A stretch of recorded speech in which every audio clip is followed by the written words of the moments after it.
କର ନାହିଁ ନୂଆ ବର୍ଷ କରୁଛ ଗଛ ଲଗାଅ ସେଠି କି ଦାନ କର ଗରିବ ପିଲାମାନଙ୍କୁ ଖାତା କର୍ମ ଦିଅ ଶୀତ ଯୋଉମାନେ ହଉଛି ତାଙ୍କୁ କମଳ ବାଣ୍ଟ ଯଦି ପାଉଛ ଏମିତି କାମ କର ନୂଆ ବର୍ଷ ମାନଙ୍କରେ ତୁମର ଜନ୍ମଦିନ ମାନଙ୍କରେ ଆମେ ପୁଣି ମାରିବା ଜଣକୁ କୁଟିବା କାଟିବା ଏଇଟା ଠିକ ହବନି ଏଇଟା ମଣିଷର କର୍ତ୍ତବ୍ୟ ନୁହେଁ ତେଣୁ ଭଗବାନ କରନ୍ତୁ ଅଧିକ କଥା ଅନ୍ୟ ସମୟରେ କରିବା ଆସୁଛି ଜାନୁଆରୀ 1 ଏ ଜାନୁଆରୀ ପହିଲା ଆମର ନୁହେଁ ଏଇଟା ବ୍ରିଟିଶ ମାନଙ୍କର 1 ତାରିଖ ଆଉ ଏଇ 1 ତାରିଖ ବି ପୃଥିବୀରେ ସମସ୍ତେ ମାନନ୍ତି ନାହିଁ ପୃଥିବୀରେ ଅନେକ ରାଷ୍ଟ୍ର ଅଛି 1 ତାରିଖକୁ ନୂଆ ବର୍ଷ ମାନିବେ ନାହିଁ ଅଳ୍ପ କେତେଟା ରାଷ୍ଟ୍ର ୟାକୁ ନୂଆ ବର୍ଷ ମାନନ୍ତି କିଏ ତ ଜାନୁଆରୀ 4 କୁ ମାନନ୍ତି କିଏ ଜାନୁଆରୀ 10 କୁ ମାନନ୍ତି ନୂଆ ବର୍ଷ କିଏ ତ ମକର ସଂକ୍ରାନ୍ତି ମାନନ୍ତି ଏମିତି ନାନା ପ୍ରକାର ତେଣୁ ଏଇଟା ଆମର ନୁହେଁ ବାସ୍ତବରେ ଆମର ତ ଅଛି ଭାରତୀୟ ସଂସ୍କୃତି ଅନୁସାରେ କାହିଁକି ନା ଏ ତାରିଖ ମଣିଷ କୃତ ଏ ତାରିଖ ମଣିଷ ତିଆରି କରିଥାଏ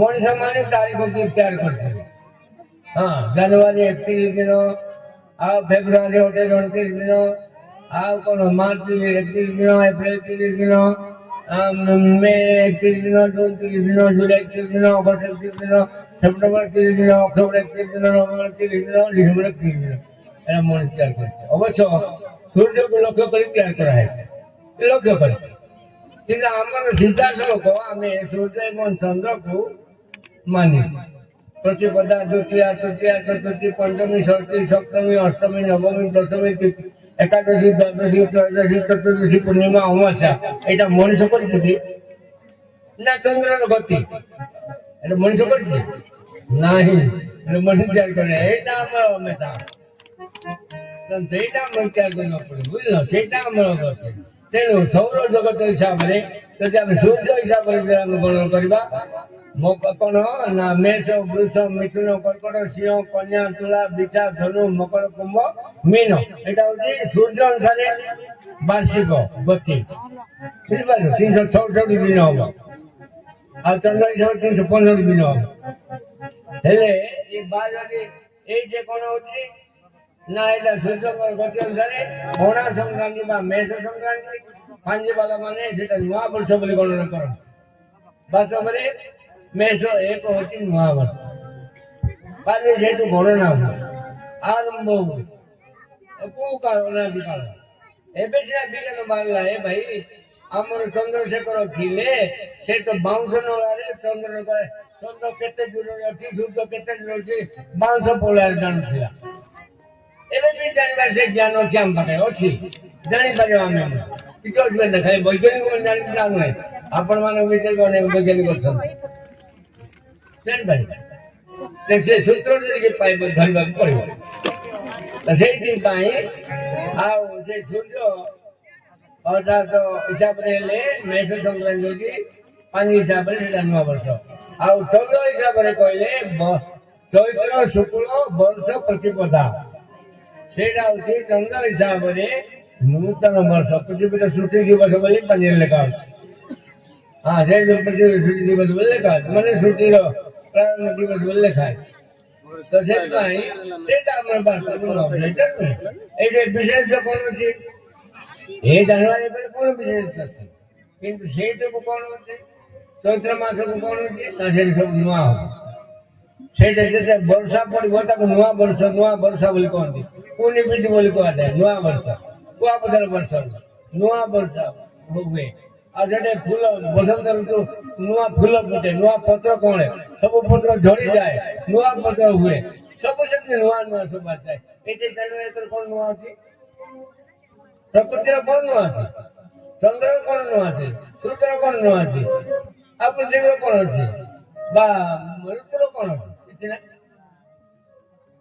ସେଇଥିପାଇଁ ସେଇଟା ନୁହେଁ ଆଉ ସେଇଠି କଣ କର କିନ୍ତୁ ଏତେ ମନୋଯୋଗ ଦିଅ ନାହିଁ ତାହା ବୋଲି ସେଇଟା ନୂଆ ବର୍ଷ ନାଁରେ ଜୀବ ହତ୍ୟା କର ନାହିଁ ସବୁଠୁ ବଡ ପାପ ହଉଛି ଜୀବ ହତ୍ୟା କର ନାହିଁ ହେଲା ଭଲ ନାହିଁ ଭାଇ ଆମ ସୁଖୀ ହେବା ପାଇଁ ଅନ୍ୟକୁ ମୃତ୍ୟୁକୁ ଫେରିବା ଏଇଟା ଠିକ କଥା ହବ ନାହିଁ ଆମେ ସୁଖୀ ହେବା ବୋଲି ଜଣକୁ ମାରିଦେବା ଜଣକୁ ମାରିକରି ଆମେ ସୁଖୀ ହେବା ଏଇଟା ଠିକ କଥା ହବ ନାହିଁ ନାଇଁ ଠିକ ଆଦୌ ଠିକ ନାହିଁ ହେଲେ ଭଲ ଲାଗେ ସବୁଠୁ ବଡ ପାପ କରେ ସେଇଟା ଜୀବ ହତ୍ୟା ଦେଖ ଆମକୁ ଗୋଟେ ଆଙ୍ଗୁଠିରେ କଣ୍ଟା ପଶିଲେ କେତେ କଷ୍ଟ ହଉଛି ଗୋଟେ କଣ୍ଟା ଆଙ୍ଗୁଠିରେ ଟିକେ କଣ୍ଟା ପଶିଲେ କେତେ କଷ୍ଟ ହଉଛି, ତାକୁ ଆମେ ହାଣି ଦେବା, ମୁଣ୍ଡ ଫଟାଇବା, ବେକରେ ହାଣିବା, ତା କଣ କଷ୍ଟ ହଉନି? ହଉଛି, କିନ୍ତୁ ସେ ଦୁର୍ବଳ ଏତେ କିଛି କରିପାରୁନି। ମନୁଷ୍ୟରେ କୁହାଯାଇଛି ଯେ ଜୀବତ କରେ ଛେଳି ଦେହକୁ, ଛେଳିକୁ ଯିଏ ଜୀବତ କରେ, ସେ ଛେଳି ଦେହରେ ଯେତେ ଲୋମ ଅଛି ସେ ଥର ତୁ ଛେଳି ଯଦି ଜନ୍ମ ହେବୁ, ସେ ମଣିଷ ହେବୁ ତ ତୁ ମାରିବୁ। ବୁଝିପାରୁଛ? ଏତେ କଷ୍ଟ। ଏମିତି ସେଟା ଠିକ ହବନି। ସେମିତି ଜୀବତା କର ନାହିଁ, ଖାଲି ଖାଉ କେମିତି ଖାଅ, କିଛି କଥା ନାହିଁ, କିନ୍ତୁ ଭଗବାନଙ୍କ ନାମରେ, ନୂଆ ବର୍ଷ ନାମରେ, ଠାକୁରାଣୀଙ୍କ ନାମରେ ଜୀବ ହତ୍ୟା କର ନାହିଁ। ଠାକୁରାଣୀ କେବେ ବି ଜୀବ ଖାଆନ୍ତି ନାହିଁ। ଠାକୁରାଣୀଙ୍କ ନାଁରେ ଜୀବ ହତ୍ୟା ହଉଛି। ହଁ, ଦୁର୍ଗା ମଣ୍ଡପରେ ଇତ୍ୟାଦି ଇତ୍ୟାଦି, ସେ ଠିକ କଥା ନାହିଁ। ଦୁର୍ଗା କଣ ସେ ମା ବୋଲି ଆମେ କହୁଛୁ। ମାକୁ ଦେଖ, ଚିନ୍ତା କର, ମାକୁ କଣ କଂସାର ଦେବା। ଆମେ ଯିଏ ଆମ ଘରେ ଯିଏ ମା ଅଛି ତାକୁ କଂସା ଦେବା, ଆମେ ରାନ୍ଧିକରି ଖାଇବା, ଠିକ ହବ? ମା କେତେବେଳେ କହୁଛୁ ତାକୁ ଅସମ୍ମାନ କରିବା କି? ତାକୁ କଞ୍ଚାରେ ଦେବା, ଆମେ ମିଟ୍ ମସଲା ପକାଇକି ରାନ୍ଧିକି ଖାଇବା, ବଢିଆ। ଏମିତି ଅପମାନ କରିବା ନାହିଁ ଠାକୁରଙ୍କୁ, ଠାକୁରାଣୀ, ଠିକ ହବ ନାହିଁ। ଖାଉଛ ଯଦି ଖାଲିରେ ଖାଅ, ଠାକୁରଙ୍କ ନାଁ ନୁହେଁ, ଠିକ କଥା ନୁହେଁ।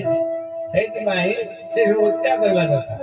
ବାପା ମରିଗଲେ, ତୁମର ମା ମରିଗଲା, ତୁମର ଝିଅ ମରିଗଲା, ତୁମର ସ୍ତ୍ରୀ ମରିଗଲା, ତୁମର ସ୍ୱାମୀ ମରିଗଲା, ନିଜର ଲୋକ ମରିଗଲେ, ତାଙ୍କୁ ତୁମେ ମଶାଣିରେ ଫିଙ୍ଗିକିରି ଆସୁଛ, କୁଡାଉଛ କି ପୁତୁଛ, ଆସିଲା ପରେ ଗାଧୋଇକିରି ଆସୁଛ। ଆରେ ସେ ତୁମର ବାପା, ତୁମର ମା, କିମ୍ବା ତୁମର ସ୍ତ୍ରୀ କି ତୁମର ଝିଅ ପୁଅ, ତାକୁ ତୁମେ ଫିଙ୍ଗିକିରି ଗାଧୋଇକିରି ଆସୁଛ, କିନ୍ତୁ ବାହାରେ ଗୋଟେ ପଶୁ ଗୋଟେ ମର ପଡିଛି, ତାକୁ ଘର ଭିତରେ ଆମେ ମିଟ୍ ମସଲା ଦେଇକି ସ୍ୱର ବହୁତ କରୁଛୁ। ସେଥିରେ ଯୁକ୍ତି ରଖ, ଗାଧୋଇକିରି ଖାଉଛୁ। ହେଲେ ଆମ ବାପାକୁ ଆମେ ଛାଡିକିରି ପୁଣି ଗାଧୋଇକିରି ଆସିଲୁ, କିନ୍ତୁ ଅନ୍ୟ ପକ୍ଷୀକୁ ଗାଧୋଇକିରି ଖାଉଛୁ, ବଢିଆ କଥା। ଟିକେ ଚିନ୍ତା କରିବ ନାହିଁ ଆମେ? ଆମେ ଏମିତି କରୁଛୁ ବୋଲି କିଛି ଭାବିବ ନାହିଁ, ସତ କଥା ଆମେ କହୁଛୁ। ତେଣୁ ସେ ସବୁ ଏ ନୂଆ ବର୍ଷରେ କରିବ ନାହିଁ। ନୂଆ ବର୍ଷ କରିବାର ନିୟମ ଅଛି। ଯଦି ତମେ ନୂଆ ବର୍ଷ ପାଳୁଛ ବା ତୁମର ଜନ୍ମ ଦିବସ ପାଳୁଛ, ପୁଅ ଝିଅ ମାନଙ୍କର ଜନ୍ମ ଦିବସ, ସେତେବେଳେ କେକ କାଟିବା, ଦୀପ ଲିଭାଇବା, ରିବନ କାଟିବା, ଏସବୁ କରିବ ନାହିଁ। ମୋଟେ କରିବ ନାହିଁ। ଦୀପ ଲଗାଇବାର ଦିଅ, ସତ୍କମ ତମସ ଜ୍ୟୋତିର୍ଗମ ମୃତ୍ୟୁମା ଅମୃତଗମ, ଦୀପ ଲଗାଇବା ଦରକାର, ଲିଭାଇବାର ନୁହେଁ। ଜୀବନ ଦୀପ ଲିଭି ଗଲା ବୋଲି କହନ୍ତି, ମରିଗଲା ଲୋକ। ସେମିତି କରିବ ନାହିଁ। ଜନ୍ମଦିନରେ କେକ୍ କାଟିବ ନାହିଁ, କାଟିକିରି ଖାଇବା ଆମର ନୁହେଁ, ବାଣ୍ଟିକିରି ଖାଇବା ଆମର ନିୟମ। ତେଣୁ ଆମ ସଂସ୍କୃତି ଏଇ ପ୍ରକାର ରହିଛି। ତେଣୁ ସେ ନୂଆ ବର୍ଷରେ ଏମିତି କର ନାହିଁ। ନୂଆ ବର୍ଷରେ ଏମିତି କରୁଛ, ଗଛ ଲଗାଅ, ସେଦିନ କିଛି ଦାନ କର, ଗରିବ ପିଲାମାନଙ୍କୁ ଖାତା କଲମ ଦିଅ, ଶୀତ ଯୋଉମାନେ ହଉଛି ତାଙ୍କୁ କମଳ ବାଣ୍ଟ ଯଦି ପାଉଛ, ଏମିତି କାମ କର। ନୂଆ ବର୍ଷ ମାନଙ୍କରେ, ତୁମର ଜନ୍ମଦିନ ମାନଙ୍କରେ ଏଇଟା କର। ହଁ, ରୋଗୀ ମାନଙ୍କ ପାଖରେ ଫଳ ବଣ୍ଟନ କର, ହସ୍ପିଟାଲ ଯାଇକି ଯିଏ ନିଜ ତାଙ୍କୁ ଯଦି ସାହାଯ୍ୟ କର, ଫଳ ବଣ୍ଟନ କର, ଲୁଗା ବାଣ୍ଟ, ହଁ, ତାକୁ ପଇସା ସହଯୋଗ କର। ହେଲା, ଆଉ ପରିବେଶ ସୁରକ୍ଷା ପାଇଁ ଗଛ ଲଗାଅ, ଗଛ ଲଗାଅ କେତେଟା ହେଲା। ନୂଆ ବର୍ଷରେ ଆମେ ପୁଣି ମାରିବା ଜଣକୁ, କୁଟିବା, କାଟିବା, ଏଇଟା ଠିକ ହବନି। ଏଇଟା ମଣିଷର କର୍ତ୍ତବ୍ୟ ନୁହେଁ। ତେଣୁ ଭଗବାନ କରନ୍ତୁ ଅଧିକ କଥା ଅନ୍ୟ ସମୟରେ କରିବା।